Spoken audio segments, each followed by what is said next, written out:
ni Abdoulaye Diop ale kumaga ka to Bruxelles no e Belgique capitale ni o jamana in fene Union européenne jabalay Abdoulaye Diop akuntara ñogoñe do la ñogoñe du organiser do Belgique Abdoulaye Diop kumu o kenen kan ay chen foto aguyi Abdoulaye Diop kumana aya ira kafo ko o kumala Mali armée kumina berde takata kelege bamaga chufe wa ali armée war frani wa gatan war je kube kelege minonsa o jamana nunfe o ya ira kafo kute mine firi malima ko la ukume fe Mali armée ga berde takata kelege bamaga chufe asoro bamaga chube ga kelege Mali koroyan fanfa ko kunte sega ke Abdoulaye Diop ya ira kafo ko ni chena na kale be chenda kenega kale te sira fuinye ni kuma yin bololo sira umne bi ni kuma yin jara mo ko chamay. Nous-mêmes au Mali, après le coup d'État, on a été approché par un pays dont je vais taire le nom ici, mais si on insiste, je peux le dire aussi, je n'ai pas peur, pour nous dire, écoutez, de combien de mois de transition vous avez besoin pour qu'on dise à la CEDEAO de vous foutre la paix, contre une orientation qu'on nous voulait, qu'on n'a pas voulu prise, qu'on n'a pas voulu prendre. Jusqu'à présent, on est en train de payer le prix. Ça, c'est juste pour vous donner juste un élément pour réfléchir. Deux, moi, je pense que si on parle aussi d'intégration, je crois qu'Aurélien Agbenonsi en a parlé tout à l'heure, nos pays ont fait près de 10 ans en train de lutter contre l'insécurité, ont tué nos gens par centaines, par milliers. On n'a pas senti la région. C'est vrai qu'il y avait les Nations Unies, mais l'Afrique a délégué. Ça, c'est notre responsabilité. Je ne blâme pas les Nations Unies qui sont venues, où il y avait beaucoup de nos frères, mais l'Afrique a délégué sa responsabilité aux Nations Unies, qui a des limites institutionnelles pour nous aider. Et on n'est pas venu. Comment vous pensez que les populations maliennes, 10 ans, ont été tuées, massacrées par dizaines, par centaines, par milliers? On ne voit personne. Et subitement, il y a un chef d'État qui est entre les mains des gens, on trouve les moyens. La vie humaine, c'est quoi? Ça aussi, on peut se poser ce type de questions, quelle que soit l'importance d'un chef d'État.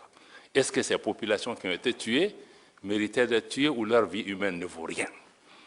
Et ça, on voit ça aujourd'hui encore. La vie humaine en Ukraine n'est pas la vie humaine au Sahel.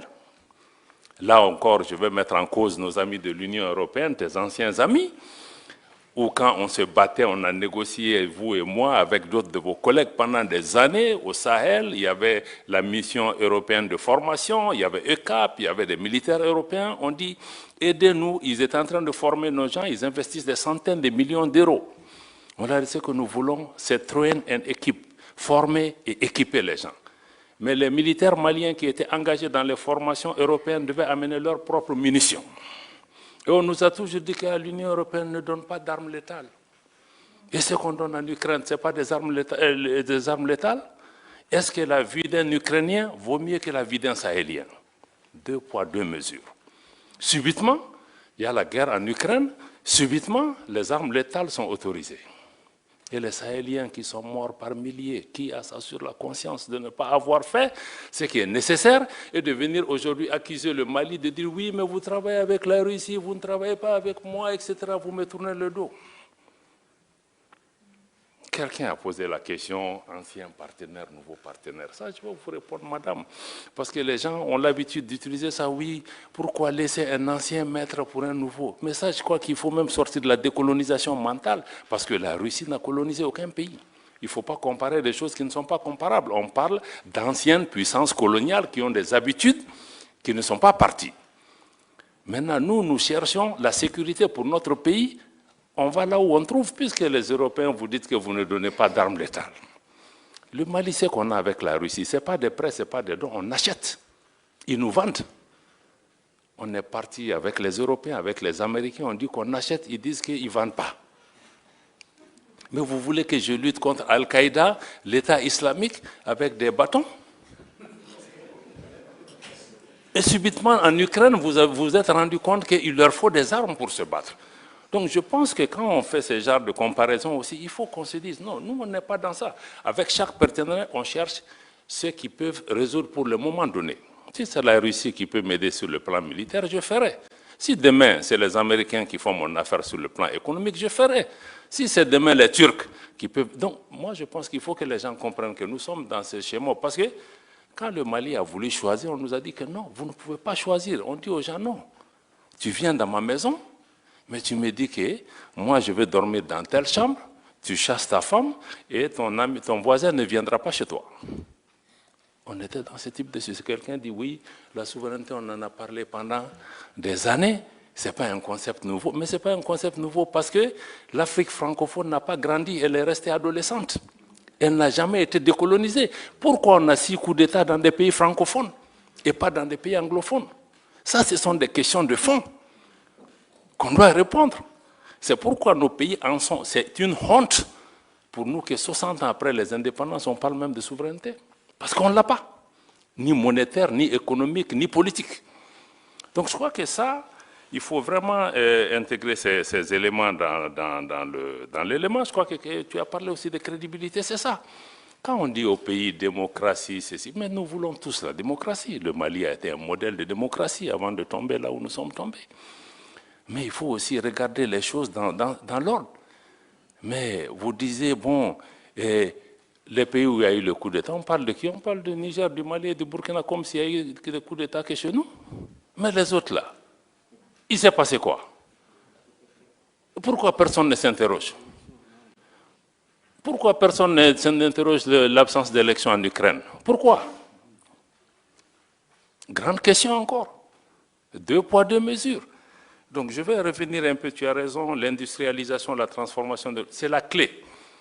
Même nous, tout ce qu'on est en train de faire sur la sécurité, ça sera nul si on ne répond pas aux attentes de cette jeunesse, les emplois, les transformations qu'il faut. Je n'ai pas le temps de développer par rapport à ça.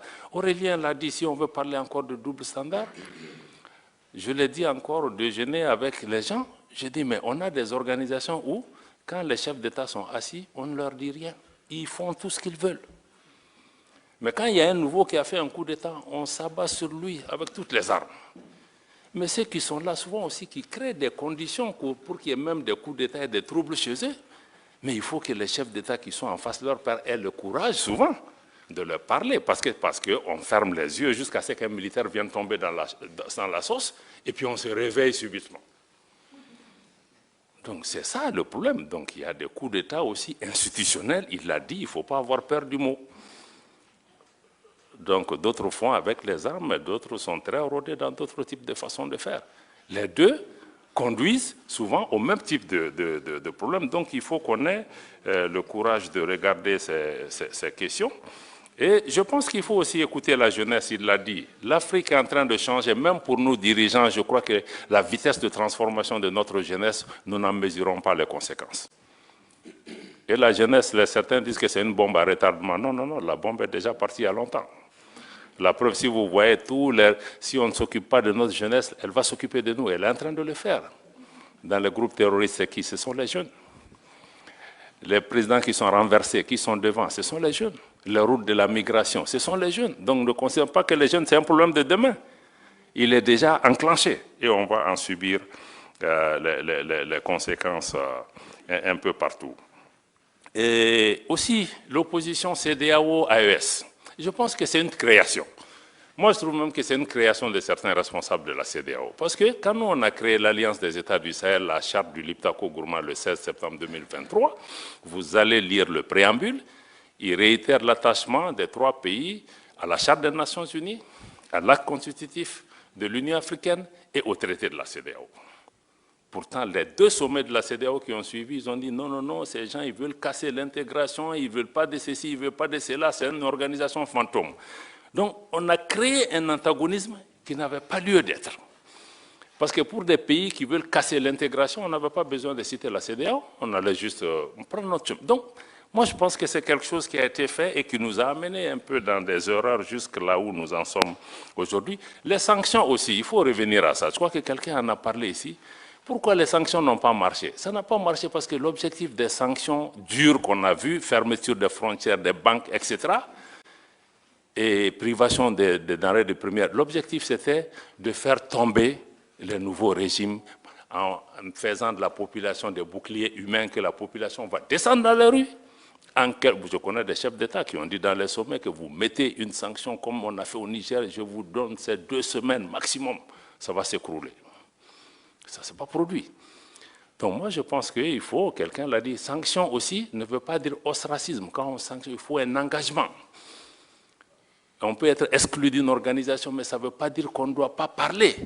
à ceci, notamment les secrétariats de nos organisations, le secrétariat de la Commission de l'Union africaine, le secrétariat de la Commission de la CEDEAO, même l'UEMOA. L'UEMOA, ce n'est pas un secret, moi j'ai vu, le président de la Commission de l'UEMOA n'a jamais voulu rendre visite au Mali en disant que nous, il n'a pas reçu d'autorisation pour le faire. Mais quand on est même suspendu, toi tu es secrétaire, parce que quand on est suspendu, je vous dis, on est obligé de payer nos cotisations. Donc ça veut dire que le président de la Commission, je le paye. Il est obligé de venir au Mali, de regarder c'est quoi la situation. Donc je pense que toutes ces séries d'erreurs doivent pouvoir être évitées de mon point de vue. Notre sœur journaliste de Africa, il a dit l'accès à la mer. Vous savez, l'accès à la mer n'est pas une condamnation à mort. L'enclavement. La Suisse est un pays enclavé.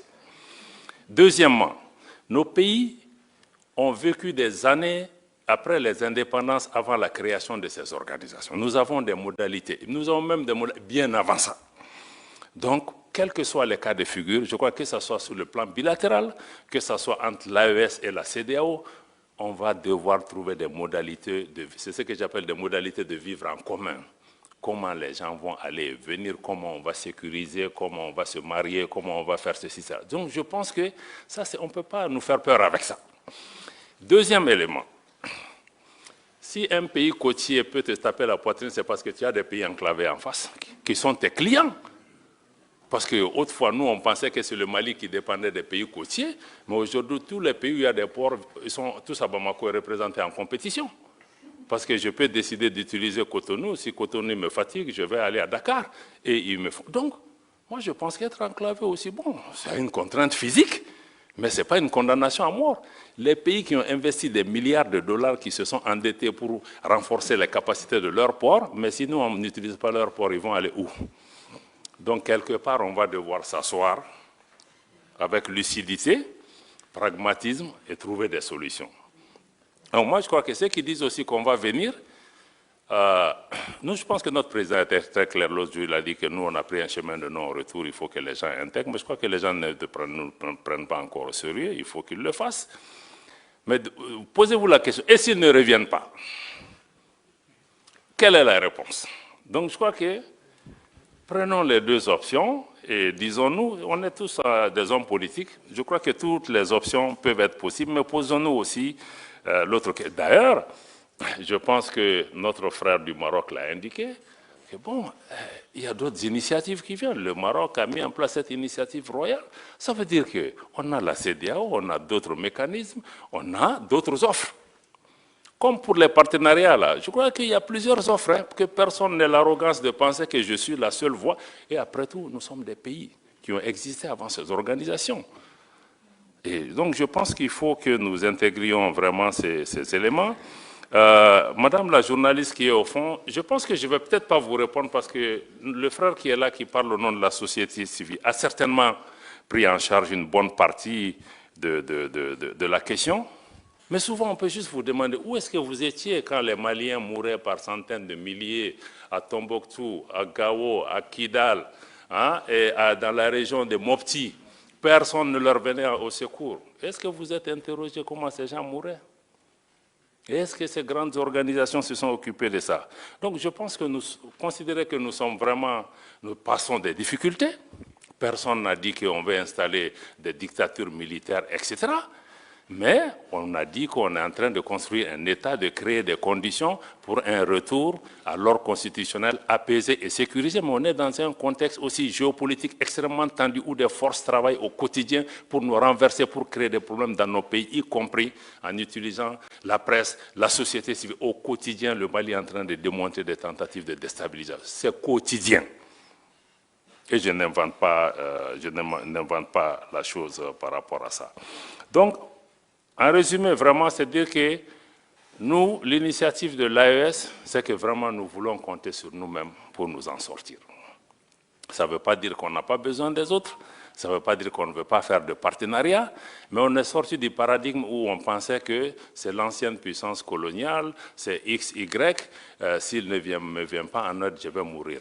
Mais il faut que nous aussi, on regarde en nous-mêmes quelle est notre valeur.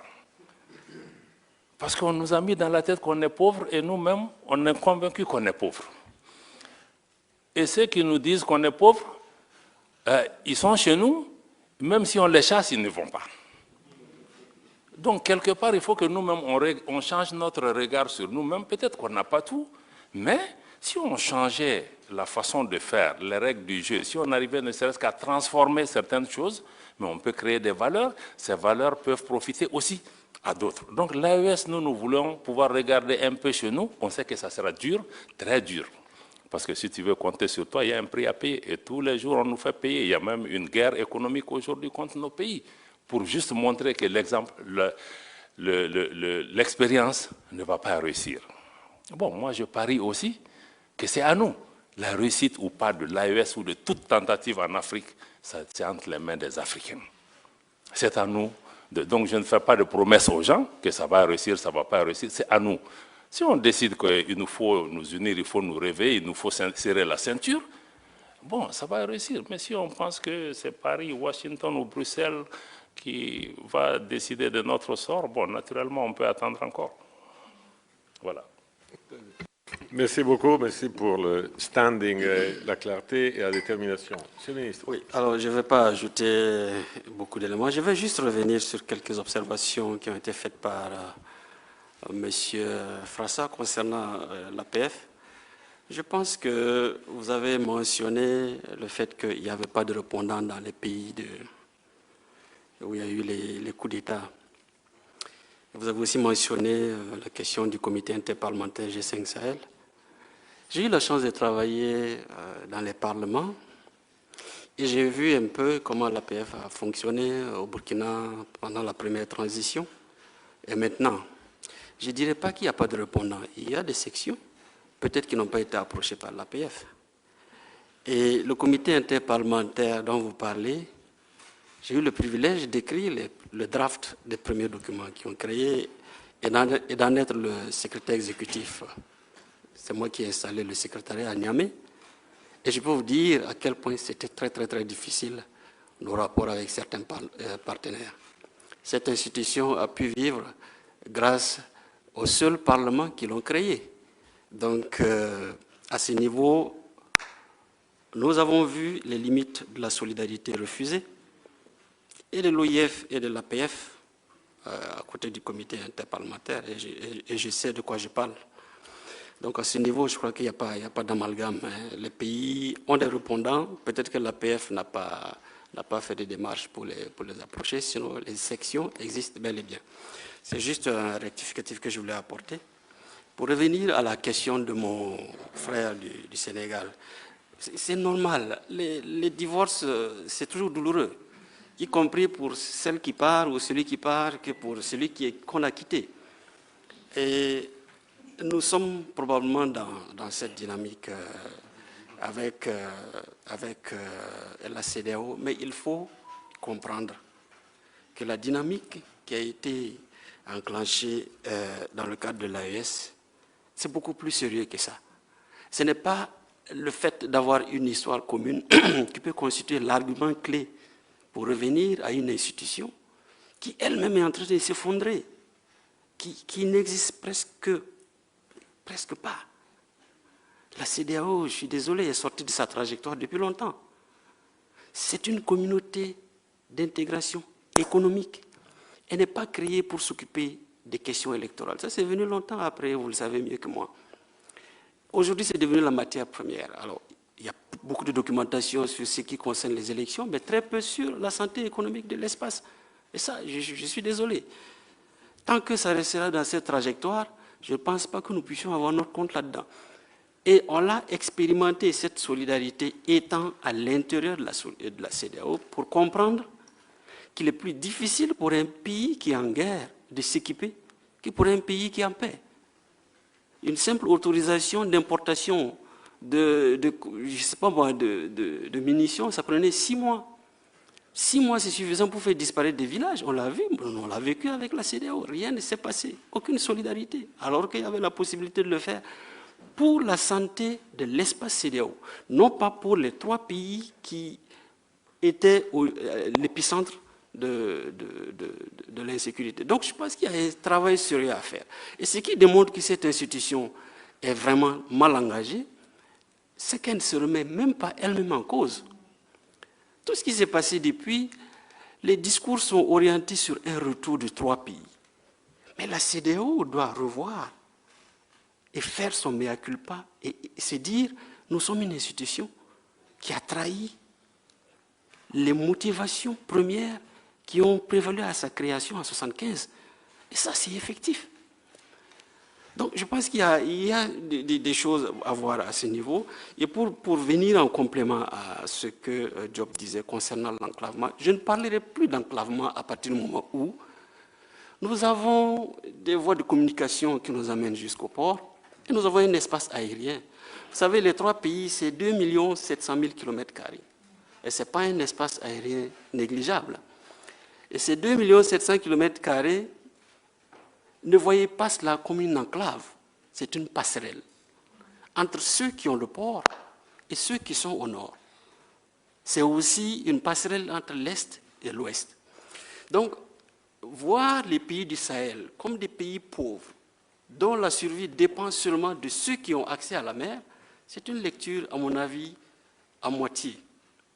Il y a cette interdépendance telle que, comme il l'a dit, il n'y a pas de port dynamique sans Interland. Et donc, il faut l'envisager dans ce sens. La survie de nos pays ne dépend pas forcément de cela. On subit une certaine continentalité, oui, mais à partir du moment où nous avons des routes qui quittent Bamako pour aller à Abidjan, où il y a le chemin de fer qui quitte Ouaga pour aller à Abidjan, une route qui quitte Agadez pour passer par Niamey, Ouaga, aller à la frontière, on n'est pas des pays enclavés comme cela peut laisser transparaître. Nous avons des accès, c'est vrai que c'est beaucoup plus difficile, mais il faut l'envisager sous cet angle. Et à mon avis, ce n'est pas aussi handicapant comme il l'a dit, comme vous le pensiez. Le ministre Aurélien a mentionné quelque chose de fondamental et qui a contribué à souiller aussi l'image de la CEDEAO. Lorsqu'il parle de coup d'État institutionnel, tous ces jeux, comment est-ce que les constitutions ont souffert entre les mains des présidents qui sont quand même acclamés et qui s'illustrent par une certaine malgouvernance, mais qui continuent de modifier les textes qui sont acclamés toujours. Mais c'est quelque chose à laquelle le monde entier a assisté. Aujourd'hui, prenez les régimes qui sont qualifiés de putschistes et autres, allez-y évaluer leur gouvernance comparée à ceux qui sont venus par les urnes. Il n'y a pas commune mesure. Et là, je rejoins un peu la préoccupation de ma sœur, lorsqu'elle veut s'informer sur comment est-ce que la population se sent. Lorsque les populations comprennent que leurs aspirations constituent l'ossature des politiques publiques, elles adhèrent. Et c'est ce que nous vivons aujourd'hui. Venez au Burkina Faso, 6500 écoles ont fermé en 10 ans du fait du terrorisme. Il y a de cela 10 mois, plus de 1500 écoles ont réouvert leurs portes. Personne n'en parle. Mais quand on nous pose des questions, c'est toujours pour savoir quand est-ce qu'on organise les élections. Plus de 700 000 personnes sont reparties dans leur village. Personne n'en parle. L'Union européenne nous dit qu'on attend de nous de bons signaux. Est-ce qu'il peut y avoir un meilleur signal que 700 000 personnes qui ont vécu dans la frustration pendant 2 ans dans des camps de déplacés retournent dans leurs champs, reprennent leur boulot? Est-ce qu'il peut y avoir un meilleur signal que ça? La reprise de Kidal a été l'un des plus beaux signaux. Pas même la CEDEAO n'a mentionné quelque chose. On se demande, mais où sont nos indicateurs d'appréciation? Où sont nos repères? Une institution comme ça, vous voulez qu'on y retourne simplement pour aller disparaître? Je pense que les conditions ne sont pas créées et qu'il faut laisser à l'AES de poursuivre sa marche vers une meilleure structuration. C'est celle-là qui permettra à ces pays, vus de loin comme des pays pauvres, mais en réalité qui sont des pays appauvris, laissez-leur faire leur bout de parcours et l'avenir nous jugera, n'est-ce pas mon frère? Voilà, donc c'est ce que je voulais ajouter comme complément. Merci. Merci beaucoup. Ambassadeur Idé. Merci, Monsieur Manservisi. Par rapport à l'intégration, l'AES, nous allons retourner à la CEDEAO ou pas. J'ai mes 2 ministres, ils ont largement répondu à la question. Je n'ajouterai pas un mot. Par rapport à la réaction des peuples, en tout cas au Niger, pour la première fois, on a eu 4 ou 5 coups d'État. Pour la première fois, je suis conscient de ce que j'ai dit, et c'est particulièrement important, je le dis honnêtement. Nous n'avons jamais vu un peuple, le peuple nigérien, se lever pour faire un seul être humain face au changement de régime que celui-ci. Particulièrement après les menaces extérieures, les sanctions, partez au fin fond des villages, on vous dit, mais vous, là, depuis 60 ans, vous nous dites qu'on a un gouvernement, alors que maintenant, il y a des gens qui ont dit de partir parce qu'ils ont des armes, ils ne veulent pas partir. Les Blancs, là, vous partez au village, les grands-pères vous disent ça. C'est extrêmement important pour dire que cette situation-là a permis aux Nigériens de comprendre énormément de choses. Dans les villages, les gens sont conscients. Les gens sont conscients que, ah, donc si c'est comme ça, ah, ils disent qu'ils ne partent pas, donc c'est chez eux qu'ils sont. Pour vous dire, il ne faut pas penser qu'aujourd'hui, voilà, les gens disent que non, c'est juste les gens de la ville. J'ai échangé avec des partenaires. On dit non, est-ce que c'est pas seulement, monsieur le Bassel, c'est pas seulement la ville? Non, c'est pas seulement la ville. L'extrême majorité aujourd'hui de la population nigérienne est derrière son armée et la recherche de la souveraineté véritable. Surtout la souveraineté sur ses ressources naturelles. C'est un domaine, aujourd'hui, ce n'est pas le moment, mais on vient de commencer à dire qu'on va exploiter le pétrole, mais comment c'est? Déjà, on pense que c'est impossible. Alors que nous, qu'est-ce que nous cherchons? Même avec les partenaires, pour nous, au Niger, ce n'est pas des anciens partenaires, c'est toujours des partenaires. Ils ont décidé de nous sanctionner, ils sont partis. On dit non, depuis 63 ans, nous, pour le moment, on n'a pas garanti l'eau potable à l'ensemble de la population. J'ai dit de l'eau potable. Est-ce qu'on peut continuer à vivre dans cette situation? On ne peut pas continuer à vivre dans cette situation. Voilà, maintenant, par rapport à l'enclavement des pays de l'AES, en tout cas, sur le plan pratique, grâce au Burkina et au Mali, en tout cas, pour le moment, le Niger est ravitaillé. Nous avons nos produits. C'est peut-être un peu plus difficile, mais c'est régulier. En plus de cela, il y a quand même, sur le plan des conventions internationales, un droit de la mer aux pays enclavés. Tout le monde le sait. Quand la CEDEAO a pris sa décision et que des instances ou bien des regroupements comme l'Union européenne apportent leur appui, ça veut dire qu'on viole d'une partie cette convention. Je voulais juste répondre à Mme Dallaire. Je n'ai pas dit que l'Union européenne n'apporte pas d'aide humanitaire.